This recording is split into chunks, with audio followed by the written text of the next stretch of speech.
And now back to the continuation of the story from a few minutes ago. You're on the Best of the Morning X with Barnes, Leslie, and Jimmy. 99X. Guy's name is Mike McManus. He is currently a DEA supervisor. What kind of psyche do you have to get involved in that game when you know the end is either jail or dead? Yeah, I mean, that's the thing. These guys never get away with it, right? Ever. The smart ones, I guess they say, do. It's all a matter of money. It's greed. But, it's interesting. I've had the opportunity to interview a number of smugglers over the years in the South Florida area. And a number of them actually say to you, Mike, it's not the money. It's not just a job, it's an adventure. And there actually used to be T-shirts in South Florida that used to be made up with go fast boats and planes airdropping dope, and it used to say smuggling. It's not just a job, it's an adventure. Mike, is it the power? Yeah, to them, getting in a go-fast boat at 11 o'clock at night, screaming across the water, going to the Bahamas, picking up a load of grass or coke at 2 o'clock in the morning, the potential of coming back into South Florida, getting involved in a go-fast boat chase with the DEA or Customs, it was an adventure for them. And a lot of these guys, they went through money like it was water. I mean, they literally went from rags to riches to rags over the years. Mike, we know that, like, as a DEA agent, like, your job, even though you're undercover, forbids you from, say, participating in, doing the drugs with these guys, right? That's correct. Okay. What about if, like you talk about these hits, what if you are in the presence of a hit? How do you sneak away? Do you try to prevent it? What do you do? Or do you have to just sit and watch it as long as you don't participate in it? No. I mean, very rarely would you ever find an agent who would be in that type of a situation. And if a situation like that did occur, you would have to take whatever appropriate action is necessary to include the arrest. You would not allow something like that to take place. Were you ever near a situation like that? No, I was not. A listener's got a question for you. Hey, Julie, you're on with Mike McManus, DEA agent. Hey, I heard Atlanta was a big drug trafficking hub in the early 80s and present day, that like a lot of things went through here. How true is that? Well, a lot of things went through Atlanta on its way up to the Northeast. Because of some of the major thoroughfares, there were a lot of trafficking organizations that were utilizing the expressways to move their dopes in vans and vehicles up from South Florida into the Northeast. Actually, in the late 70s and early 80s, South Carolina, North Carolina, there were some major operations that went down involving smuggling, where they were smuggling directly out of the Bahamas into North Carolina airstrips.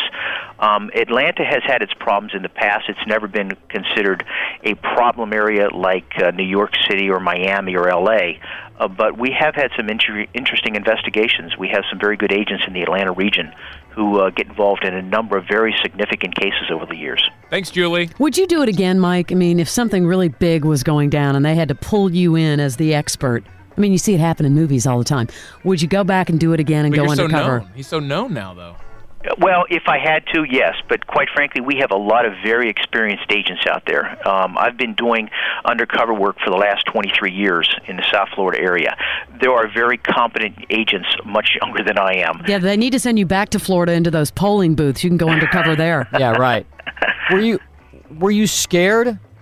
Yes, absolutely. Anytime, if you walk into an undercover situation, I think any of your agents will tell you this: if you don't have a knot in your stomach, you shouldn't be doing this job. Because that knot in your stomach tells you to be much more conscious as to what's going on.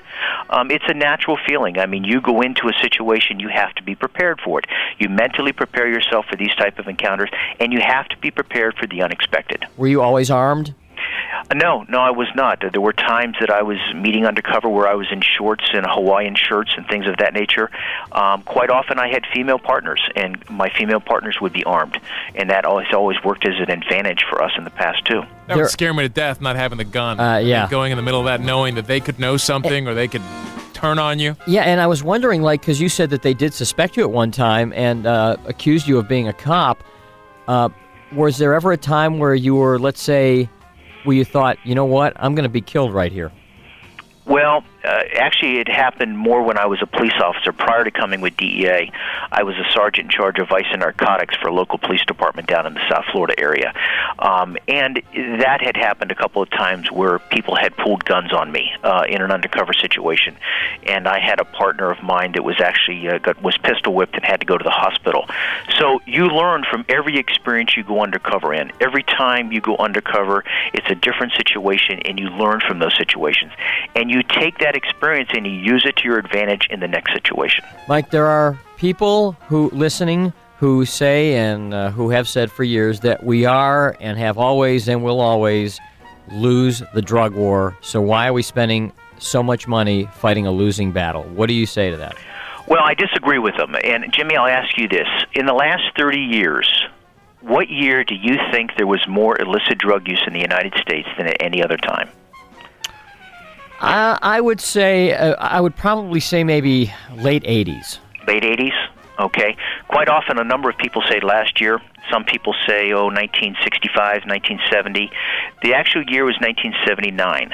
There were more illicit drug use in the United States in 1979 than at any other time in the history of our country where they were keeping track of this.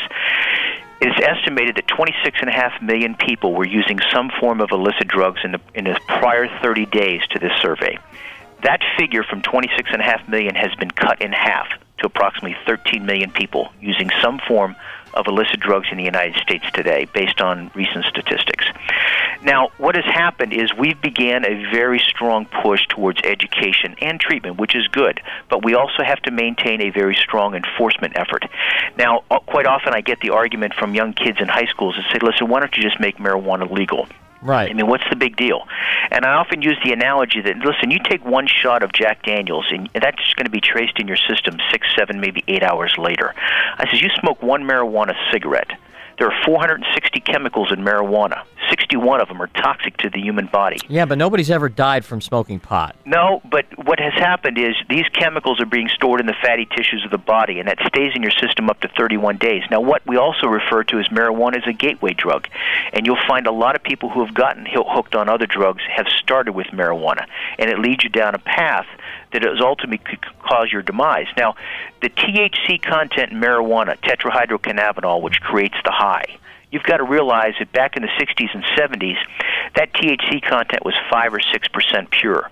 We have some marijuana being grown in the United States right now is an upwards of 20 to 25% THC, 5 times stronger than it was.